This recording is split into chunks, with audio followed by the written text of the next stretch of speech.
મળ્યું હોય ત્યારે આપણે પણ પૂરી તાકાત સાથે એમના હાથ મજબૂત કરવા માટે મદદ કરવી જોઈએ. આપ સૌ જરા સામેથી તમારી ઈચ્છા દર્શાવી અને આનંદ છે. હું આપ સૌનું સ્વાગત દિલથી કરું છું. અને આપણે દૂધ અને સાકર બે અલગ છે, પણ દૂધમાં સાકર ભળી જાય એ રીતે આપણે ભળીને આ દેશના ઉજ્જવળ ભવિષ્ય માટે, આ સુરતના વિકાસ માટે, ગુજરાતના વિકાસ માટે, દેશના વિકાસ માટે કામ કરીએ.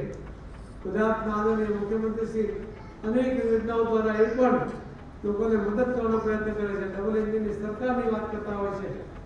આપણા અમિતભાઈ શાહ સાહેબના માર્ગદર્શનથી આપણને ઇલેક્શનોમાં પણ ભવ્ય વિજય આપણને પ્રાપ્ત થતો હોય છે. આતંકવાદને ડામવામાં અમિતભાઈ શાહ સાહેબે ભરપૂર કામ કર્યું છે. આજે આતંકવાદી મુક્ત આ દેશ જો કોઈએ બનાવ્યો તો એ અમિતભાઈ શાહ સાહેબ અને મોદી સાહેબે બનાવ્યો છે. આવા દેશના ઉજ્જવળ ભવિષ્ય તરફ લઈ જઈને આપણી આવનારી પેઢીને પણ મજબૂત કરવા માટે આપણે સહિયારો પ્રયત્ન કરીએ. એ જ વાત સાથે ફરીથી આપણા સ્વાગત સાથે મારી વાતને વિરામ આપું છું. જય જય ગુજરાત, ભારત માતા કી જય, જય શ્રી રામ.